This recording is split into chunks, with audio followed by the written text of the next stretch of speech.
City Hall, the home of the Greater London Authority. Please stand by.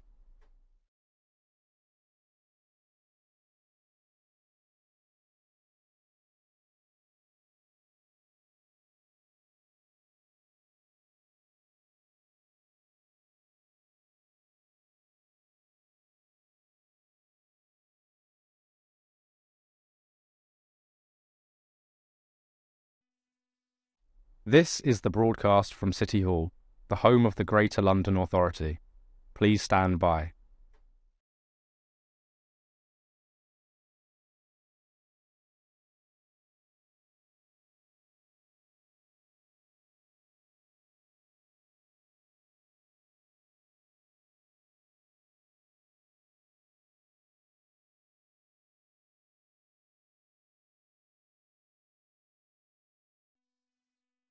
This is the broadcast from City Hall, the home of the Greater London Authority. Please stand by.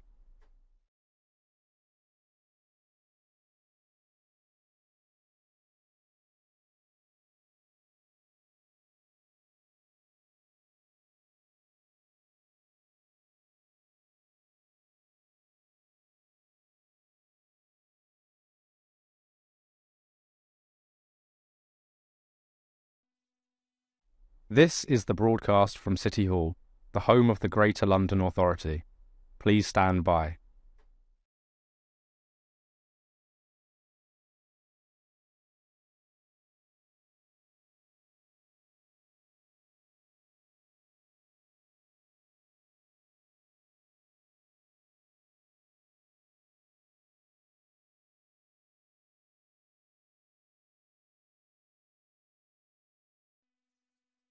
This is the broadcast from City Hall, the home of the Greater London Authority. Please stand by.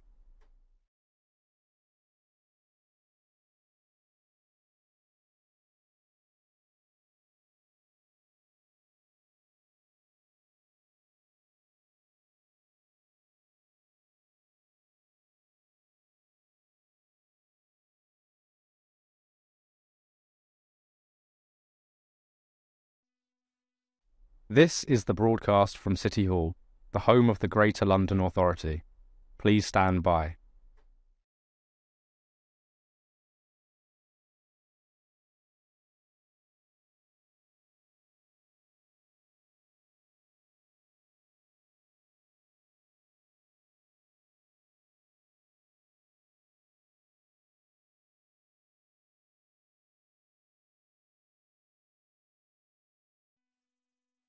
This is the broadcast from City Hall, the home of the Greater London Authority. Please stand by.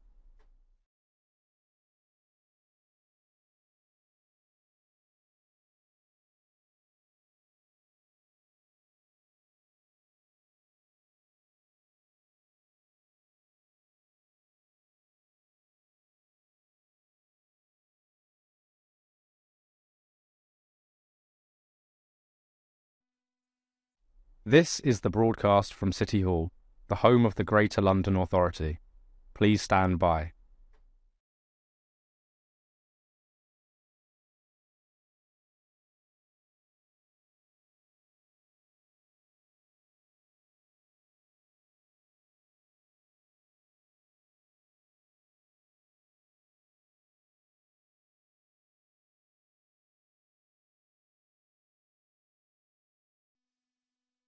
This is the broadcast from City Hall, the home of the Greater London Authority.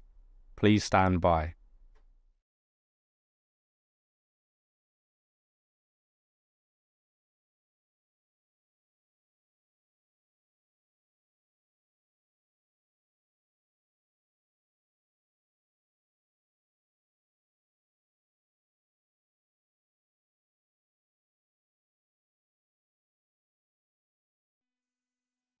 This is the broadcast from City Hall, the home of the Greater London Authority. Please stand by.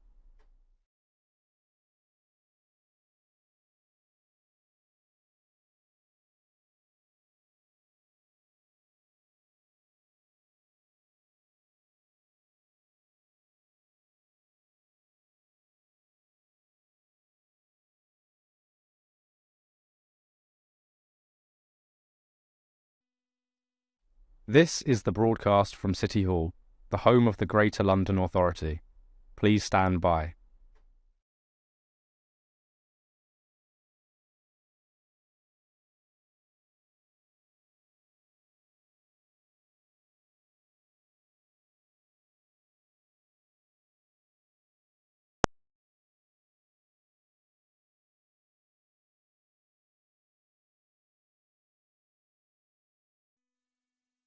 This is the broadcast from City Hall, the home of the Greater London Authority. Please stand by.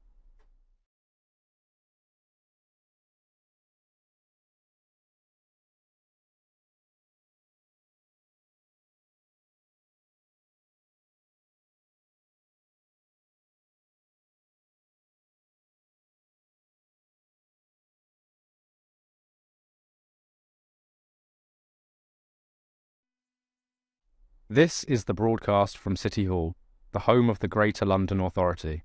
Please stand by.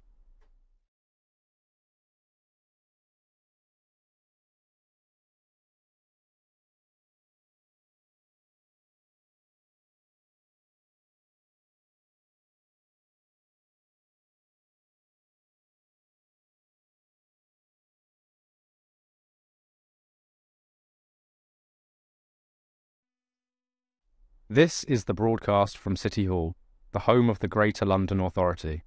Please stand by.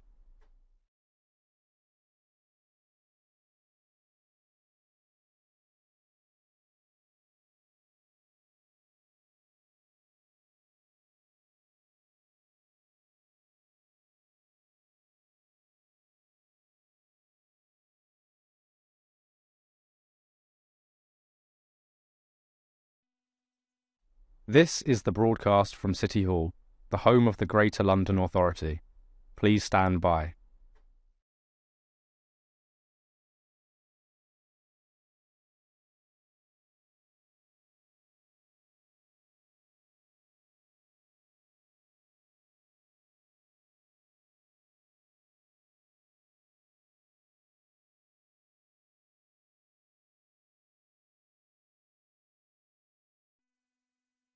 This is the broadcast from City Hall, the home of the Greater London Authority. Please stand by.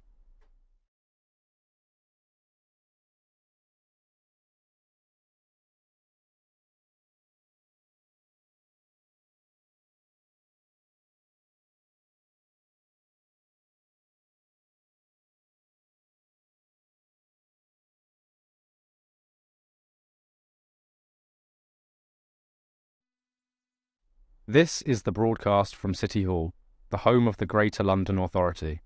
Please stand by.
Hello, good afternoon, and welcome to this afternoon's meeting of the Audit Panel.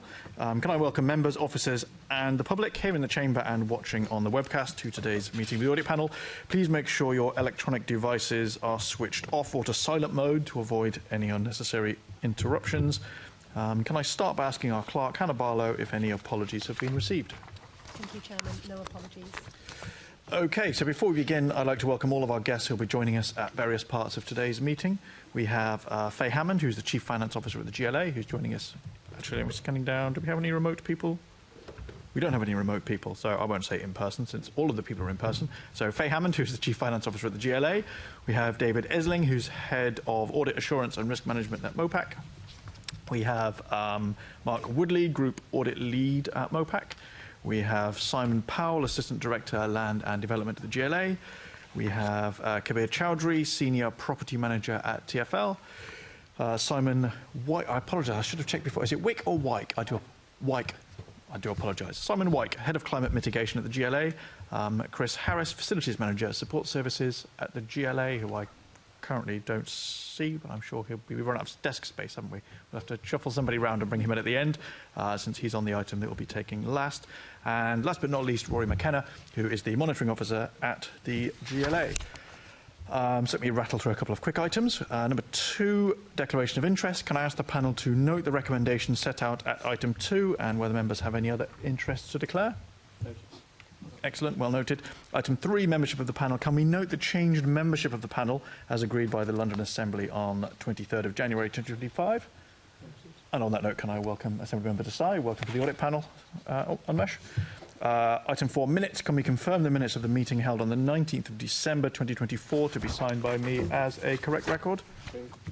Great, that now brings us to our first main item, which is our internal audit reports. We are joined in the chamber for that by David Esling, who Head of Audit and Assurance, and Mark Woodley even, Group Audit Lead from MOPAC. So David, if I can ask you to go through the usual process of going section by section, and then we'll do questions on each as we go. Yeah, thank you, Chair. I'll start with the Internal Audit Progress Report from December to the beginning of March. This sets out the work that's been completed in the fourth quarter. As you will see, we are bringing the following reviews: the affordable homes, estate management, health and safety, the estate management, physical security, and the future neighbourhoods 2030 follow-up report today. And when we come to those, Mark will take you through the substantive aspects of those. We've also currently got draft reports in the creative industries portfolio, and that's the Film London, grant management, use and control of agency staff follow-up. And these are planned to be submitted to the July Audit Panel, along with those reviews in 2.3 that we're currently at fieldwork stage with. We expect all work to be completed at fieldwork by the end of March. So those reports should, as I say, come to the July meeting.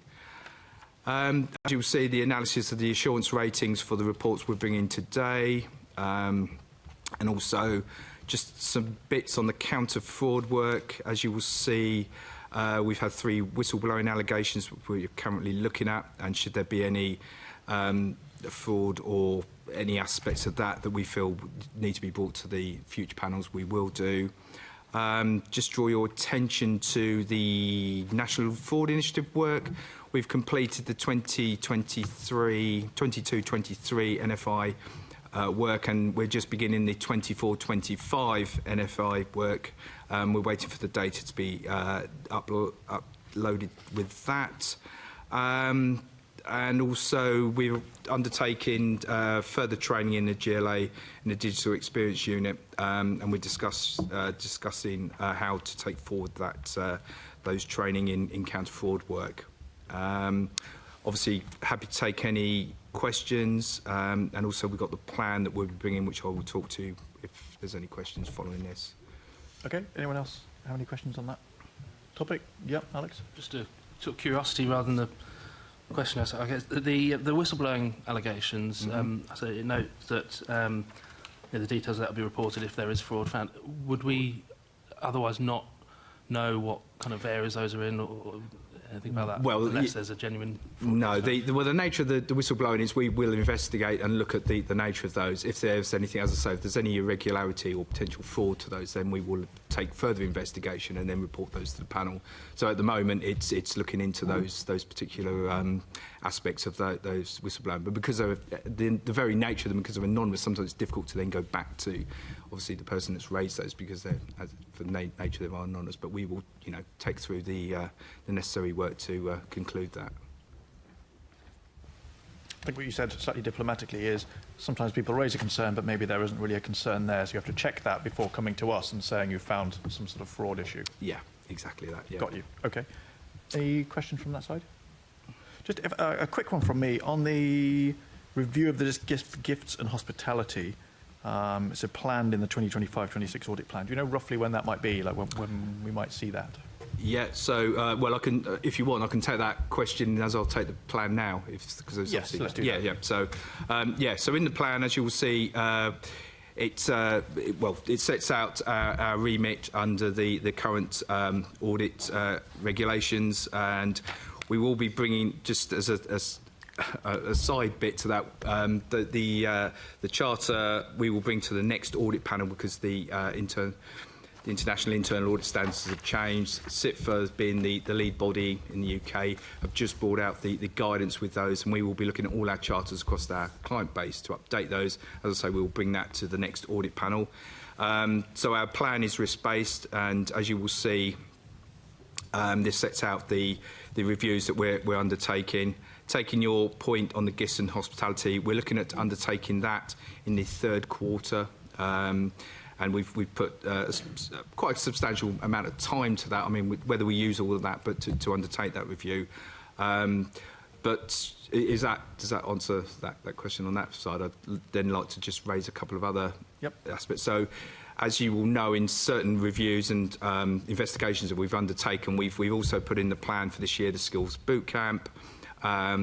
As an area to look into, and also cyber security. I thought I'd just bring those out from the proposed plan for 25-26 as reviews that we'll be undertaking, and the rest is as you will see. But willing to take any questions or changes or any points of comment that you may have. Okay, Kripesh, I think you said a question on this. This is specific to the London resilience work in the audit plan. So obviously at some point in the year we're expecting recruitment for a new fire commissioner. Are we expecting any timetable or timeline impacts as a result of that on that particular strand of work? Well, as you will see, we've planned that for quarter 1, so that literally will be between April and that. So unless there's any changes, at the moment it is planned for quarter 1. However, taking your point in question, I mean, once we come to look at that and looking at the scoping, should there be an impact of the new commissioner, the current one retiring, etc., then we will factor that in. I probably need to make the point that the plan is indicative, so it's being risk-based. If should the risk profile change or aspects for the quarter work, then we take that into account. Obviously, any changes or any updates to that we will bring to future audit panels and obviously update you accordingly. Okay. Thanks very much. Any further questions on the plan? Nope. Okay, in that case, if we go on to Appendix 3, the Affordable Homes Programme. Okay, I'll hand over to Mark for that. Thank you. Okay, thank you. The Affordable Homes Programme, we reviewed the processes in place to ensure an appropriate governance and oversight framework is in place, including identification and management of key risks within the programme framework, financial governance, roles and responsibilities and accountabilities, policy and decision-making. We concluded an adequate assurance that the control framework is adequately designed, although some controls are not operating effectively to mitigate key system risks. In particular, we found that governance arrangements are in place to support the planning, delivery and monitoring of the Affordable Homes Programme in line with legislative and statutory requirements. Roles and responsibilities are in place to support the management and monitoring of grant agreements. The grant agreements are allocated in line with procedures, approved criteria and adequately evaluated and authorised. Payments made are in accordance with the terms and conditions of the grant agreements and properly accounted for. Accurate, timely and relevant management information is produced to facilitate effective oversight, budget monitoring, decision-making, planning and reporting. There were 2 medium risk actions identified and agreed with senior management. The first is that the terms of the Memorandum of Understanding for the 2021-26 programme has not yet been signed and agreed by all parties. The delivery targets and programme are under review following the general election, and the Memorandum of Understanding is still in draft to be signed off when the programme delivery requirements are finalised. There is some scrutiny in place with the HM Treasury and Ministry of Housing, Communities and Local Government Governance Board to ensure the draft agreed programme parameters are being met. And the second action was that there was a delay in processing the continuous partner qualifications for some of the investment partners. The GLA does have regular meetings with the regulator of social housing, and all registered partners are monitored by the regulator, which acts as a governance layer that sits above the GLA's continuous partner qualification process. The completion of the continuous partner qualifications process is now monitored to ensure that the investment partners meet the required deadlines. So they're the main findings from the report, and I think Simon is probably here to answer any other questions. I imagine so. Thanks very much, Mark. Thank you. Before we go to any questions, do you have any comments that you wanted to make, Simon, or are you happy with it? No, he's not here for that. The health and safety one. Sorry, Kabir, are you here for that item? Apologies, let me have a look at my notes. Sorry, it does say no officer available. It does say no officer available. On my notes here, they tried to make it idiot-proof, and I defy them. That was my assumption there. Okay, no, you are right. Okay, so were there any questions on that item which would have to be... Well, we can get it back in writing. We can. Yes. Just so it's on the record and we can get that information back, or just, or actually, if there is anyone who might know the answer to it on the panel. I'm just looking at some of the dates for completions running into 2031-32, and just wondering why that might be, why there's such a long date. I understand the issue about there not being a long stop date that's put on the completions, but why would it be running so long into the future?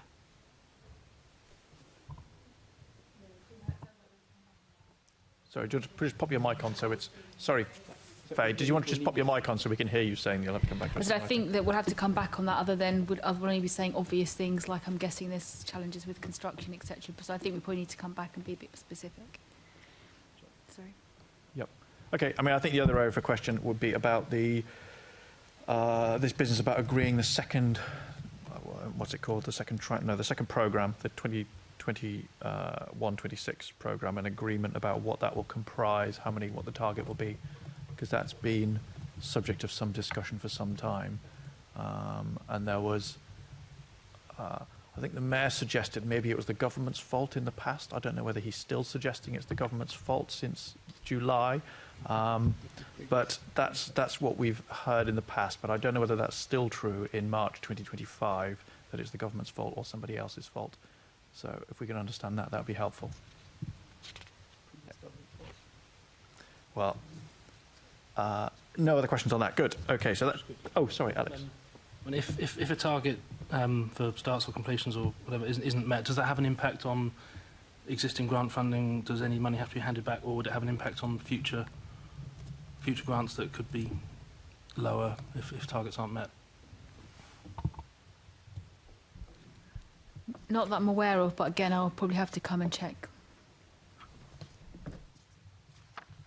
Okay, so shall we go on to Appendix 4, Estate Management, Health and Safety?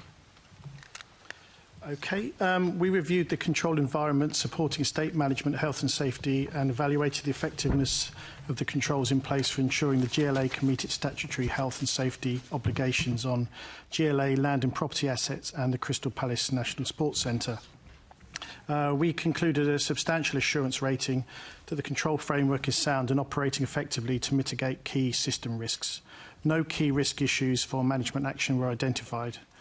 Our findings were that GLA requirements regarding health and safety are clearly defined within the contractual arrangements with the third parties who are responsible for estates management.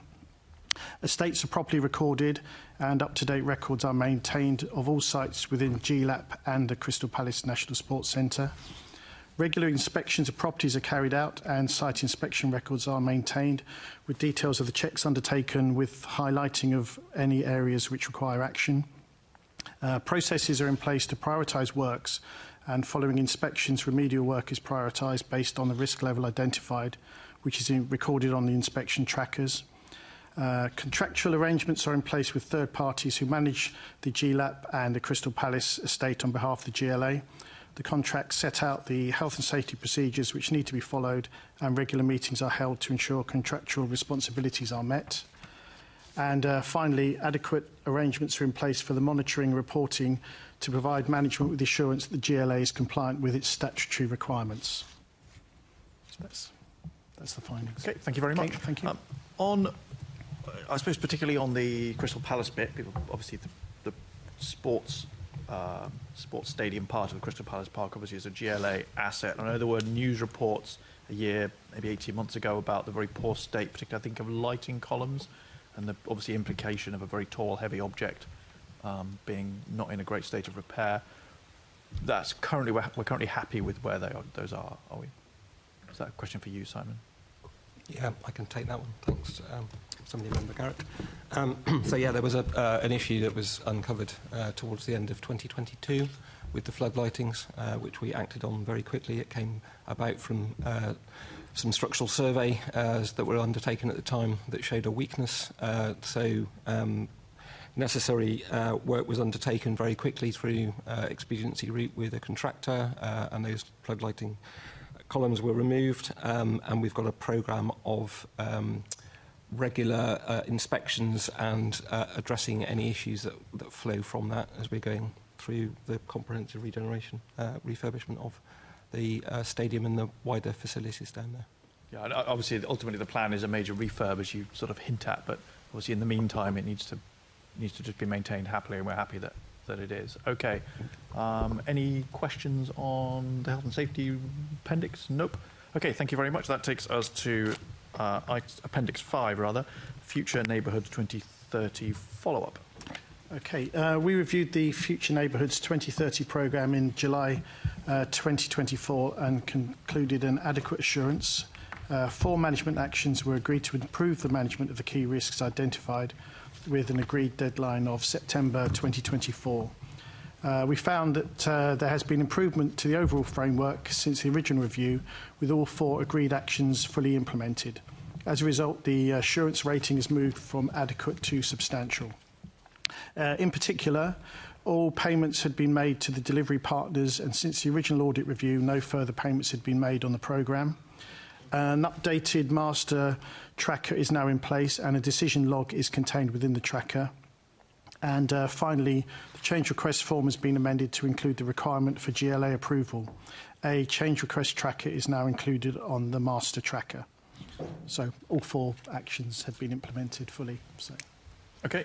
Did anyone have any questions about that? I don't see any. Okay, thanks very much. I mean, we can't really argue with 4 pieces of work being requested and 4 pieces of work being done. So the next appendix is the estate management physical security, which perhaps for obvious reasons is not to be taken in open session. So I'm going to propose that we take that at the end of the meeting, although gazing into my crystal ball, that may not be a very long time into the future. Is there a specific thing I need to read out? Not yet, not till we get to it. Is that right? Okay, so I propose that I'll take it at the end. So can I ask, in the meantime, the panel note the contents of the recent internal audit reports attached as appendices 1 to 5, and we'll return shortly. Thanks very much. Shortly for Appendix 6. So that takes us to Item 6, the Corporate Risk Register. Can we now move on to the Corporate Risk Register? Are there any points that members wish officers to consider ahead of the next 6 monthly refresh and update? Okay, go on. I was going to say I have one, but you can go first. Yeah, just on that. So it's about cybersecurity, basically, and business continuity. After months of, since the initial cyber attack on TfL, do we have any idea on when things will be fully back to normal? Just looking at the IT system and usage, not being able to access files still if working from home for staff and members as well, when we can expect things to be fully back to normal as such. I think it's shortly in terms of finance staff particularly actually are affected by it because they can't access the ledger system at the moment from home, so it's a particular issue. I know that my team have been working with TIFA, but I can't give an exact date, so I really apologise that we're having to say again that I'll come back to you. Okay, we have some correspondence, I suppose, following this meeting. My question actually was about, it was sort of in the nature of follow-up. A year, I suppose 2 years ago, we were talking a lot about the risk from cost pressure, from inflationary cost pressure, particularly in construction, which obviously is happening in many different parts of the GLA, but not just on that. My perception is that obviously while prices have risen, they're no longer rising in the same way, but obviously have settled at a new price level. So where does that leave us in terms of the risk of those projects, both the delivery risk of the projects and the financial risk if delivery would require extra funds to go in? So I think this is something that I've been mindful of in my, I've been new around for 6 months, that we have several areas across the GLA where we're dependent on construction. So we've got OPDC, we've got LLDC, for example, as well as we give out affordable housing grants. There's a lot of areas across the GLA where construction costs have an impact on us. Although they, as far as I'm aware, have stabilised, they haven't gone down, so it continues to be a cost pressure. But what I think's useful for the panel to think about is how we're managing this as an organisation. So what things are it's a risk. So therefore, how are we managing that risk? What actions are we taking in response to that risk? And how and to have assurance really that we know that that's happening and that we're taking those actions. So I'm certainly happy to come back and report back to the committee about the construction risk as a whole and how we're responding to that as an organisation. Yep, I think that would be useful. I know we've heard particularly about LLDC, but not uniquely about LLDC and the cost pressures they have. Okay, any other questions on corporate risk register? Nope. No? Okay, that takes us to... Sorry, can I ask the panel to note the corporate risk register? Item 7, we now move on to the monitoring of expenses, taxable benefits for the mayor, elected members and senior staff. Do members have any questions or comments? Nope. So can we note the taxable benefits and expenses incurred by the Mayor, London Assembly members and senior staff during the period 1st of April 2024 to the 31st of January 2025? Noted. Excellent. Item 8. We now move on to the annual report of the monitoring officer regarding complaints about elected members. Do members have any questions or comments? Or for that matter, would Mr McKenna like to say anything about the item? Chair, no, I don't have anything to add to what's in the report, but happy to take questions. Okay, does anyone have any questions? I'm sensing not an overwhelming desire to ask a question. Okay, so in that case, can I ask the panel to note the report? Item 9, we now move on to the Register of Gifts and Hospitality for the Mayor and London Assembly members. Did we not do that a moment ago? 2 different ones. Oh. Different periods, is that what it is? The Mayor of London, and the next one is staff. I see. Register of Gifts and Hospitality for the Mayor of London and London Assembly members. Do members have any questions or comments? Item 9. Nope. Okay. You're getting ahead of, I'm afraid, there, Senator Harani. Can I ask the panel to note the report? Yes. Good, well done. Item 10, we now move on to the Register of Gifts and Hospitality for members of staff. Do members have any questions or comments? Nope. Okay, can I ask the panel to... Can I just come in just very quickly on this before... this is item 10, yep. Yeah, item 10. Chair, it was just to say that on Appendix 1, there were 5 declarations that didn't make it onto the list, which were from Wednesday, the 26th of February.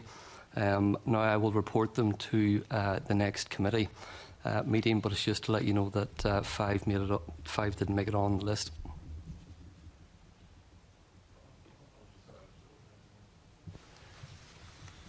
Would you like me to repeat? Yes, please do. Apologies. So on Appendix 1, those are the gifts and hospitality which are received by the mayoral directors, and there were 5 declarations from Wednesday the 26th of February. So they're on the website and they're all recorded, but they didn't make it on to Appendix 1 for the purpose of this report. It was just to highlight that there and to say that I will add those onto the list the next time I bring my report. Understood. Correct. Okay. Thank you very much. Thanks. Any questions on that? No. Sorry, partly the reason I'm slightly distracted is that we are shortly returning to our item that we paused, but I note that the person who's going to tell us all about it hasn't quite found his seat yet. I'm hoping to not have to adjourn. So that takes us to item 11. The next meeting of the panel will be confirmed at the annual meeting of the London... Sorry, yes, apologies, you don't have to note. The next meeting of the panel will be confirmed at the annual meeting of the London Assembly in May 2025, since this is the last meeting of this civic year. Any other business Chairman considers urgent? So there is no other urgent business, but we now return to our exempt item, perfectly timed, which is, let me flick back through my notes, back to item 5, the estate management physical security, but I have my special paragraph that I have to read out. If you just bear with me 1 second. So, can I ask the panel to agree, pursuant to Schedule 12A of the Local Government Act 1972, that the public and press be excluded from the meeting for the consideration of Agenda Item 5, Appendix 6, on the grounds that it involves the likely disclosure of exempt information as defined by paragraph 3 of that schedule, and it is considered that in all the circumstances of the case, the public interest in maintaining the exemption outweighs the public interest in disclosing the information. You have to agree that. Or you can disagree. You're allowed to do that. It's not a dictatorship.